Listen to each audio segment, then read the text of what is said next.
guys, and welcome back to another great episode of Partner Honesty. I'm Tiffany, I'm Megan. and we are going to start with this week's first Rewind That. And we're going to talk about a comment we received from our last podcast where we talked about why daughters are ditching their moms. Still don't know why, but it's happening a lot more than I thought it was. So go ahead and tell us, Megan, what was the comment? So we got a message that kind of went into a little bit similar what, they couldn't really relate to the daughter leaving them, but their question was something we could discuss is why is it that you could be there for your Mhm. family or friends or extended Mhm. family all the time and then randomly you're the one who just gets cut out or crapped on or like not included? I would say it's because you're safe.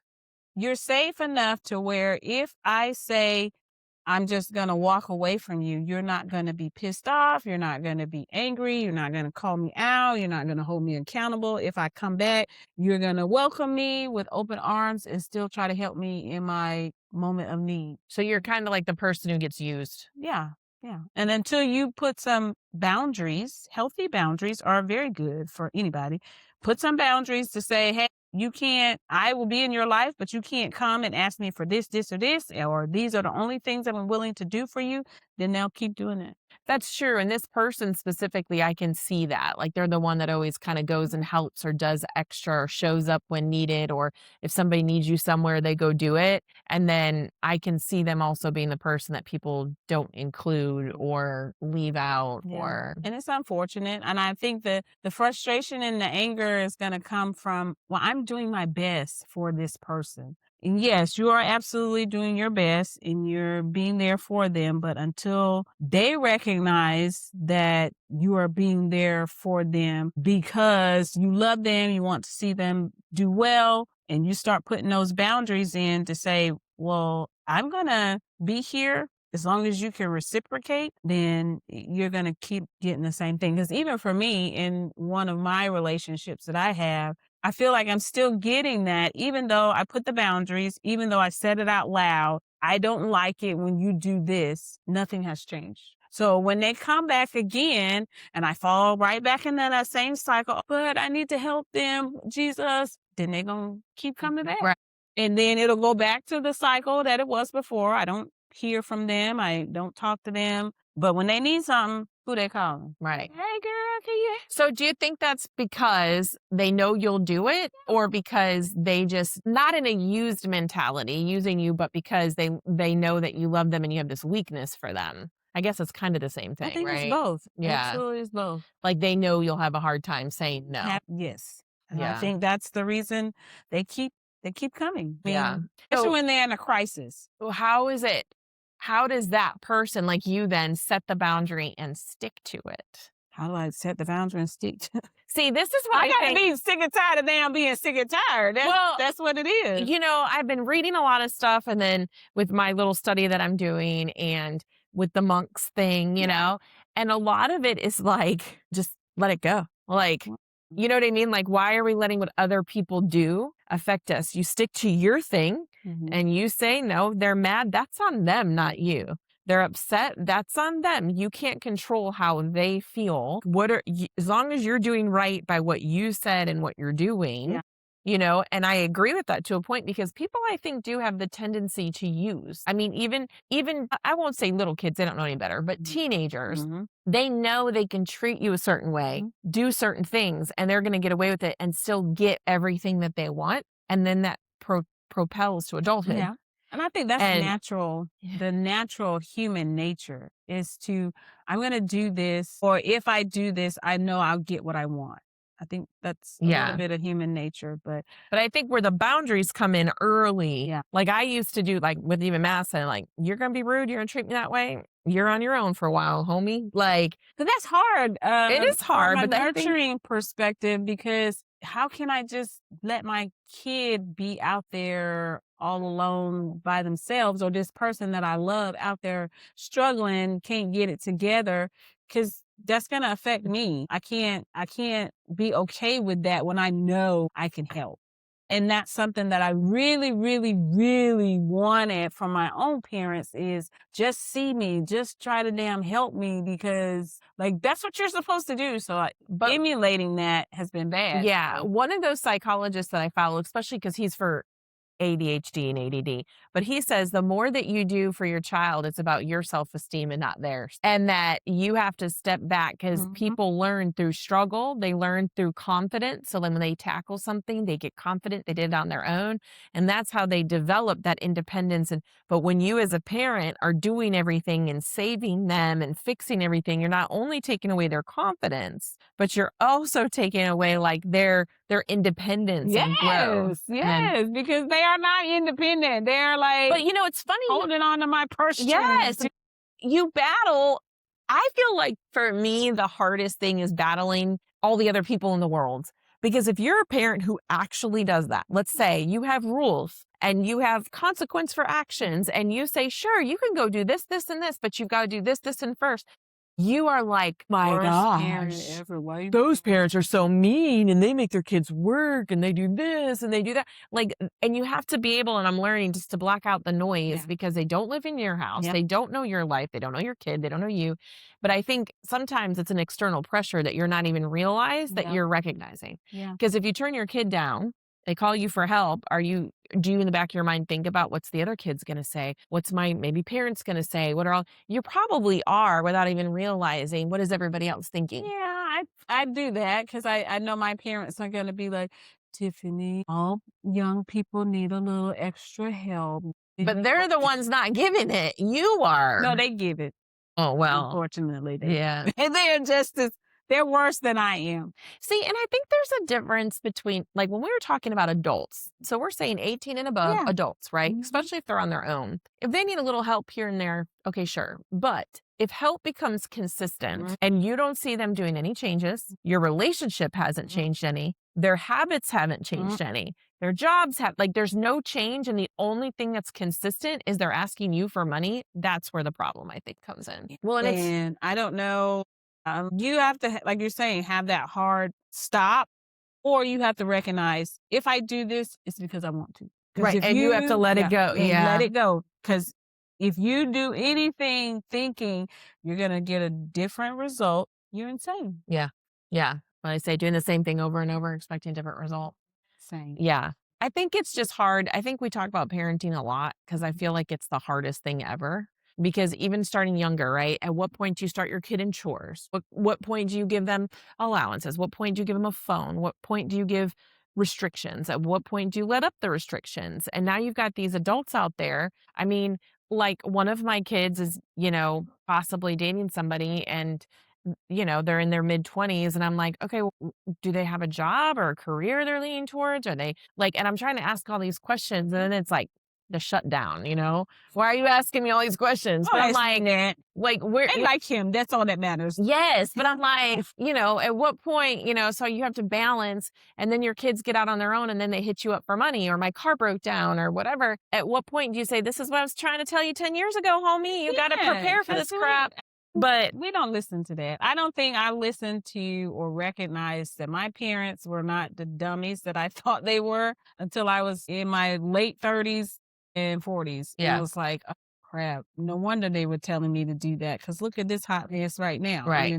but I think we got this crazy cycle that constantly repeats itself. But I think you're right. You have to, I think we talked about like kids cutting off their parents, Mhm. but I also think like as a parent, you have to have the same boundaries. Cause like with one of my kids, I've decided like I'm setting a very strong boundary because I was getting upset. I was getting mad. I was getting hurt. I was getting disappointed. And They had to go lucky. they could care less and they would still hit me up the next day and say, I need this, I need that, and I can't, and I was like, you know what? Why am I doing this to myself? I can still be in a relationship, but have distance and boundaries. And I'm tired of all the other noise. And if that's what you're contributing to, I don't need to contribute to that. So I think like as a parent, adult, as you have, even with your friends, you have to eliminate the noise that you allow to come in. And you just have to be like, this is what I'm accepting. This is what I'm not.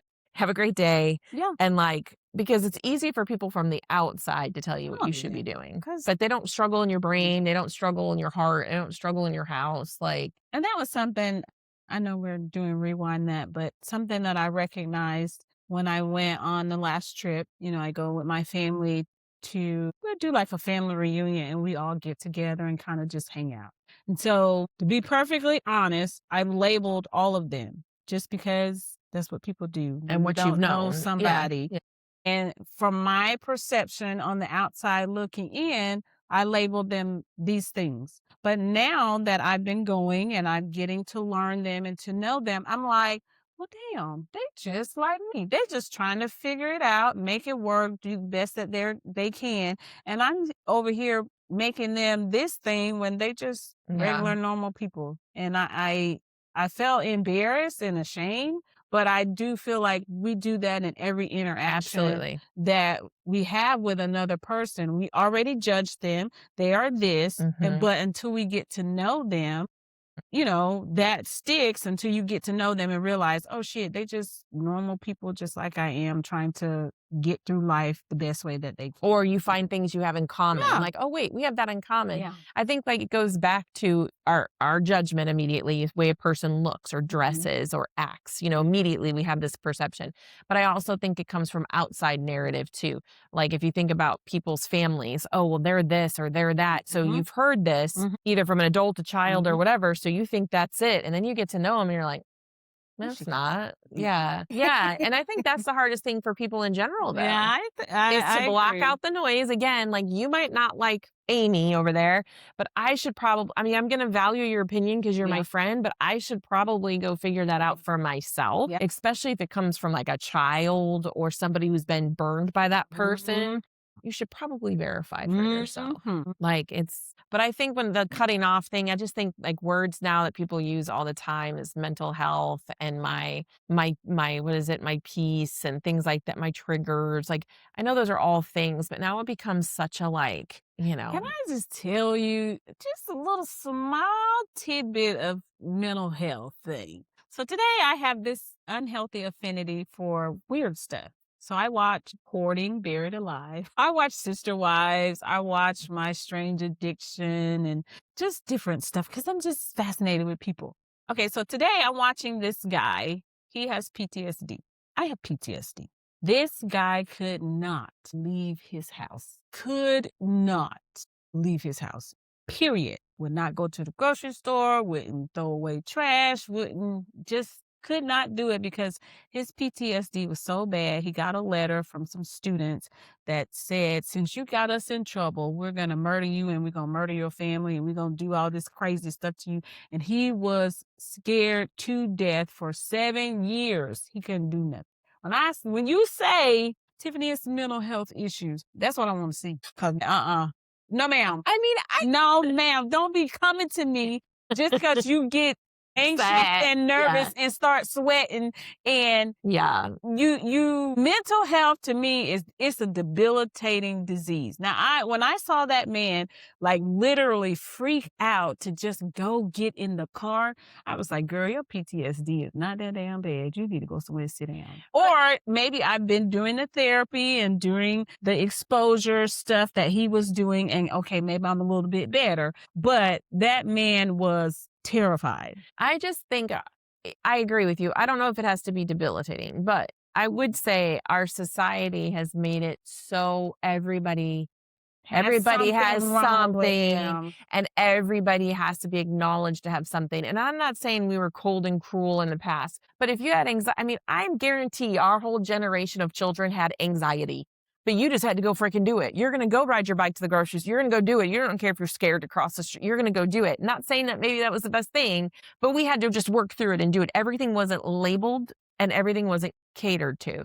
And that's like even my girls, they have anxiety. And I'm like, that can't run your life. No. You're functioning, you're able, learn to process it, learn how to do it. But every time you go somewhere, it can't be, I can't do that. I have anxiety. I can't do that. No, you're scared. You're scared. That's normal. It Work was through it. And I'm not saying people don't have mental health issues. They do, but I feel like we've got to, just like we talk about other episodes of holding on to shit from the past, you've got to work through it. Everything can't be debilitating. triggers can't be everything cannot be debilitating. We've got to learn how to process it, work with it. We all have our things that set us off. Like even for me, I've just got to learn to walk away or don't put Yep. myself in the Yep. situation or like everything cannot be something. Yeah, because the guy in the show, he called in professionals to help him, and by the end, I'm sure it took months, but by the end, he was able to do all of the normal stuff that he had wanted to do, repair relationships with his family and stuff like that, but he went through the process. He didn't Yes, he let it affect him for 7 years, Yeah. but once he went through the process, okay, now I can't keep using that as an excuse, and that's what his family was saying. Dude, you just closed off your life and you're using this as a crutch. Stop using it as a crutch, like you were just saying. Yeah. But anyway, when I think of mental illness, that's what I think of. But I mean, you guys all have your stuff with PTSD and everybody presents it differently. Like, oh, I can't be in a crowded room Yeah. or being on really roads with a lot of cars and like, people pulled over, stuff like that. I know for Nick hates that, hates being in traffic, doesn't like, there's a lot of different things that but it doesn't stop him. It might alter what we're Yeah. Well, doing, yeah. but Yeah. it doesn't stop Yeah. him. And I think that's the thing. Every time we go somewhere, it's not like, I'm just like, do we need to move? Are you good? Do we need to go outside? But it's not debilitating where you got to stop doing what we're doing. He's got to learn, we just avoid certain invites Yes. or, don't go to certain things I'm like, not going to fireworks show. I'm so sorry. yeah. Because So I it's don't like just, that. I agree, but I don't like that.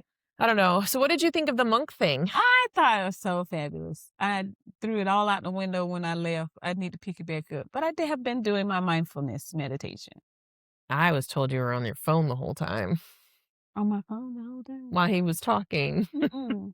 I was holding it up so I could videotape. Yeah. Who said that? Who said that? Okay. I got a lot of footage. I loved it. I loved what he said. And it makes sense because it also fits into what my focus is this year of being present. So I've screwed that up probably the last 3 or 4 days, but we're Well, we've gonna been get it stuck back in the to house. gonna get it back together, Jesus. We're gonna get it back together. And then like you're saying, just letting go, being present for today. Don't worry about what happened yesterday. Don't worry about what's gonna happen tomorrow because I don't have any control over that. Be present and focus on today and your family and the things that are important. I loved it. Yeah, I went and saw them twice. So I took Madison to one, and then we went the one with y'all.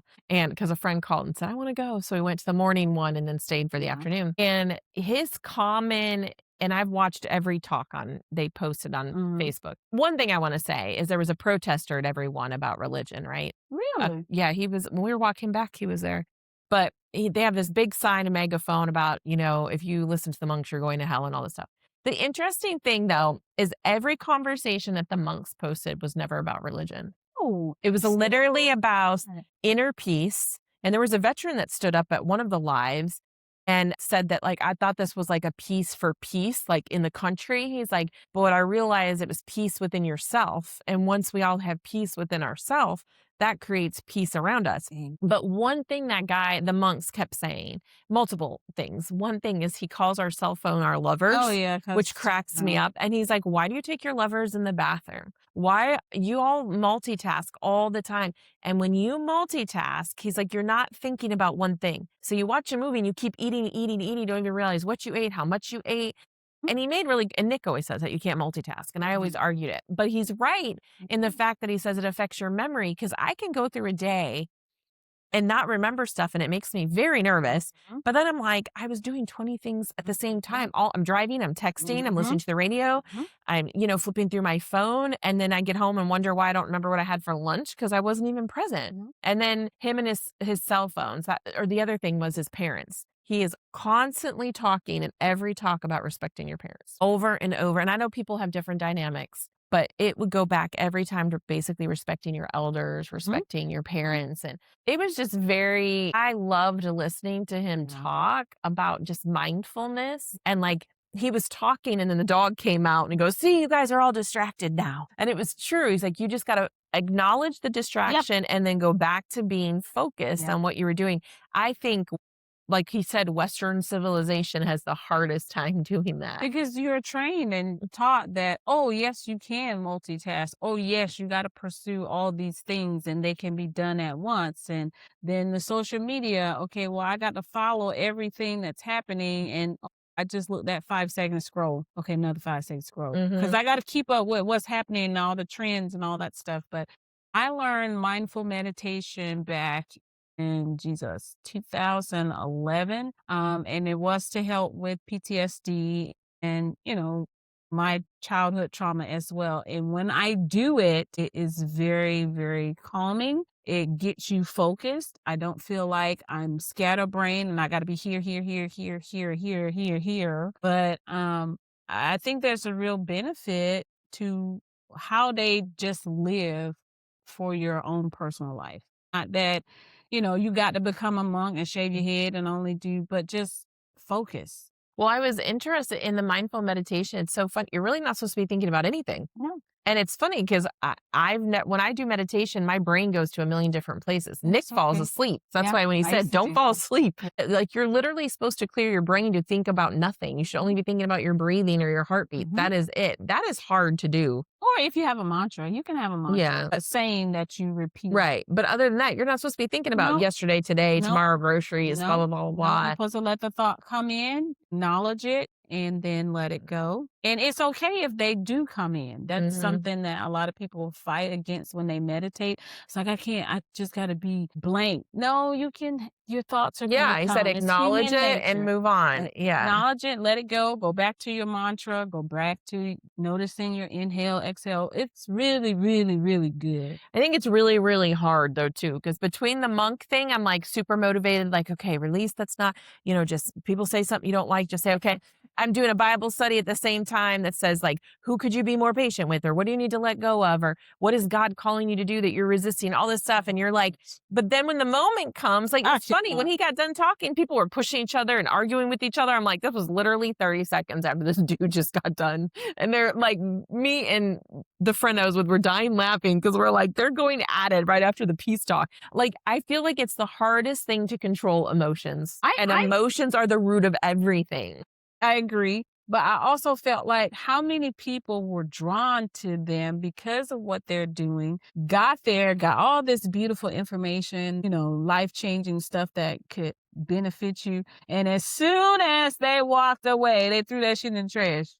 Like, I ain't never heard nothing. Mm, Or they fighting, but I'm here for peace. What? mhm. Why are you Well, pushing that's what and he shoving said. and Your true fighting? test is leaving this crowd, which you're supposed to leave and just be like peaceful to your car. And if somebody hits, that's okay. And like, no, I mean, I'd say 90% of people left there touched by the monks, but didn't carry anything over. Imagine if we I know. I mean, I've been really trying like at home with, I mean, I have one kid that just, girl, you gotta let that go. and so that's what I've been doing. I've just been putting space. I just don't say anything. Yeah. I just sit there. I'm like, and it takes everything in me. So I would So, encourage you to have a meditation mantra for that individual. And all you're doing is maybe 2 or 3 words. I wish this person peace. I wish this person happiness. I wish them kindness. And just keep saying that over and over and over again. And it will, I promise you, it'll get easier every time you interact with them. Because you'll have that in your mind every time you see them, and you'll just be sitting there. Because with meditation, you don't have to close your eyes. You'll be sitting there saying your mantra and smiling, and then you're like, "What the hell is wrong with her, yeah. baby? I'm wishing you some peace Yeah. and some God and some kindness that you can get it, Yeah, baby. Amen." I'm not there yet. But yeah, I mean, I get what they're saying. If Yeah, everybody left there and carried girl. that, imagine how different it would be with your neighbors, with people, with every, and the coolest thing I thought about going to see the monks is there was every type of person you can imagine, Absolutely. and there was not a single true fight. I mean, you got the one protester and everything, but other than that, there weren't people like physically fighting. I was not afraid of gunshots. Because the one we went to, Massa and I, this guy randomly comes down the middle of this crowd in this field and he's yelling and he's some other religion and he's got this picture of demons and like, I don't know what he's yelling and he's angry and he comes down and then everybody kind of surrounds him and then he kind of leaves. And then Mess and I looked at each other. She's like, if we were at home, we would be out of here. Because, it happens a lot that in Yeah. these big crowds, guns go off. And you're like, But like none of Right. these have had violence. There is literally every type of person at every one of these events.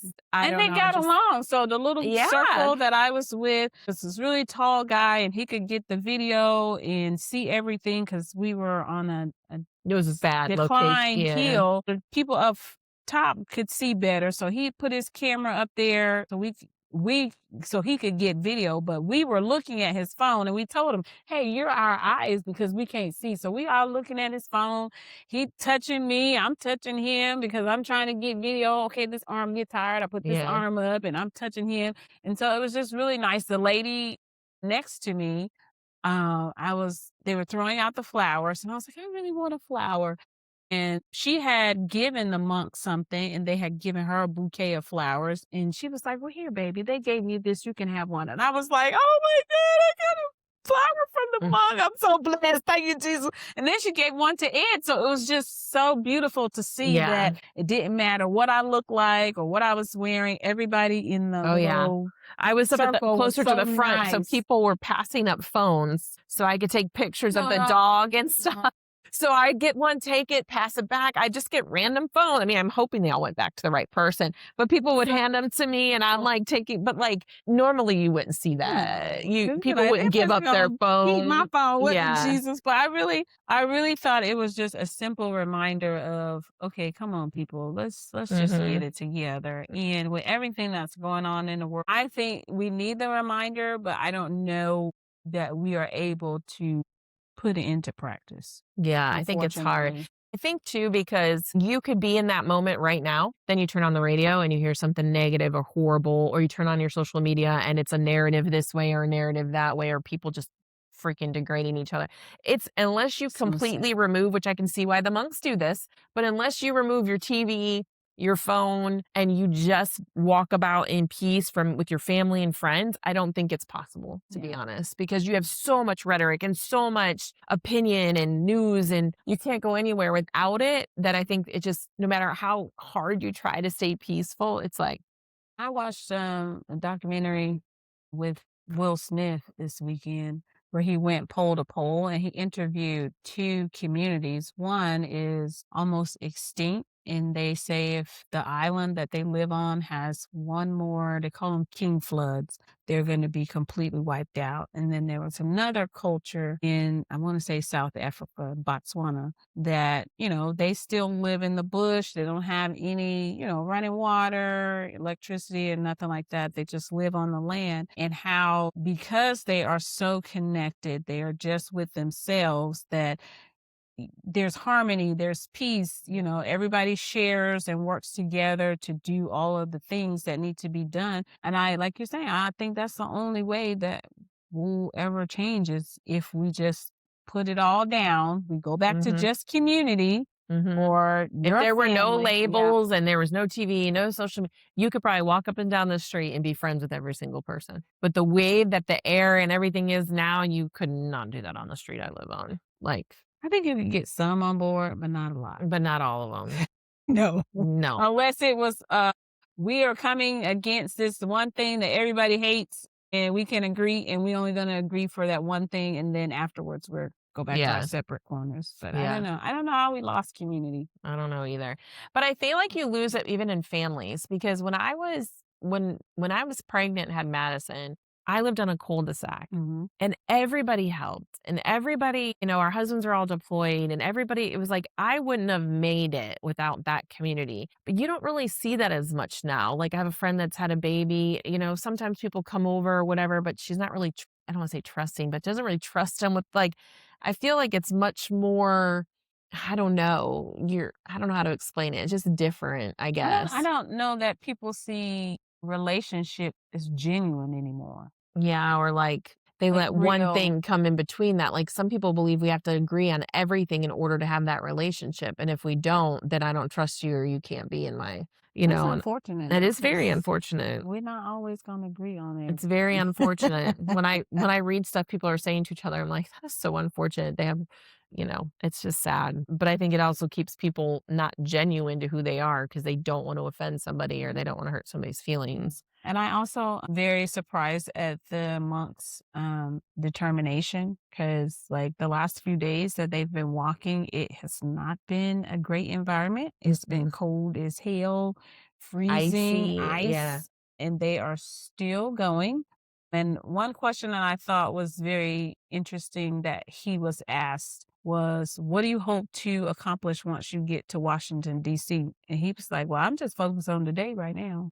What am Mhm. I do today? Washington, D.C., and when I get there will have its own day and its own what Yeah. I'm gonna do, but I'm not focused on that." And like you're saying, I don't think it's to go there to say, "Hey, you guys need to change or do this or do No. that." It's all about, can we have inner peace with ourselves, which will then translate to peace amongst the community, the world, and whatever. So I really thought that was pretty cool because a lot of people are thinking they're going to go up there and shake the rattle and say you're doing wrong and blah blah blah. But that's not what this is about. No. That's not what this. They're not trying to win anything. I No. think they're just bringing awareness, and Yeah. DC is a big place to bring awareness. Yeah. And then I thought about when he said in where they're from, Fort Worth, Dallas, people didn't know that there were monks there. I have no idea if we have monks where we are. I don't know either. And my friend I Maggie in don't know. Charleston said she used to go to the Buddhist temple once a week. Really? I was like, "Really?" So, I think yeah, we do that's have one. yeah. So we probably do, or in Raleigh, somewhere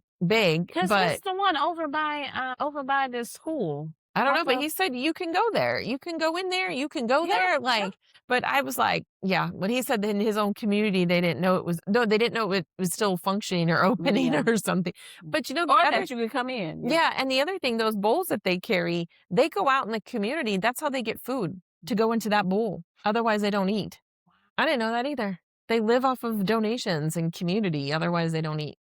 Yeah. So I'm like, they Well, are we very need to find one so we can make some donations. I know, or go see, or go yeah, it was very cool, and they did their message inside of a Buddhist temple yesterday in Raleigh, and it was pretty awesome. I was I like, "That didn't is look at it cool." yesterday. I looked at it the day Yeah. before when they went to the state I think capitol or it's, like, just something. positive to watch them, Oh, versus anything else online. I'm like, "This is nice." You see people on the street with their kids and their family and their dogs, and you see, like, like, it's just nice. because when we left from where they spoke in what was that, Apex, Yeah. we actually went and got lunch. And on our way to go to the garden store, I guess we were passing where they were going to be walking through, and everybody had lined up on the side of the road. And I was like, oh, wow, that is wild. And it was everybody, anybody you could think of out there, Mhm. kids, old people, dogs, young people, couples, everybody was out there. And they had stuff to give them, which I Yeah. thought was pretty cool as well. I think after it's over, unfortunately, sadly, It'll be people just go back to the way they mhm. were. And I then too. this weekend, I watched the TV, the news, way too much. I shouldn't have, but I was trying to keep up with, okay, what's happening in our area? Are we going to get blown away with the snow and whatever? But it was all terrible. It was all terrible. Everything Yeah. I saw was terrible. It's people doing this. And I'm like, what does this solve? This Yeah. doesn't solve anything. But anyway, it was all bad. It was really bad. When people should have been focused on, do I have enough Milk water and water and bread and to be in the yeah. house for a couple, not us, but people north Yeah. of us, yeah, Yeah. and west of us, My sister in Ohio said she got 21 inches in one day. I'm I like remember then those my brother days. said I miss he's 'em. in Wisconsin. He said he got snow, but typical snow, but they were negative 45 Yeah, degrees. that's crazy. I'm like, that's colder than it was in Canada. Yes, it was. I've only Yeah. been close to that. I'm off 20 degrees. It was negative 20, and we were in Watertown, New York. So I Yeah. remember those days. I didn't like them. I stayed my tail in the house, but we didn't get to stay home like they do here. Yeah. You still going Go to work. out. So they're Yeah. going to plow them roads to make sure you can get to where you're going. But Yeah. anyway, yeah. But yeah, this weekend, the news was horrible. I really don't know what to say. And I don't think I have any comments. We'll just have to talk about it on a Amen. different episode. Amen. All right, guys. So don't forget about our Rewind That. So if you liked our talk about the months, send us your comments. Did you go see them? What did you Yeah. get out of it? What are you going to try to encourage in your life on a daily basis based on what they said? And send us your comments. And make sure you follow us on YouTube. We do have a YouTube channel. We do. Please like us, share us, subscribe. We have a TikTok with 5 followers, so jump on that one. No, you can't jump on the TikTok because Tiffany is horrible with that one. I really don't know how to work it, but we're going to get it together, y'all. Until next time, bye, guys.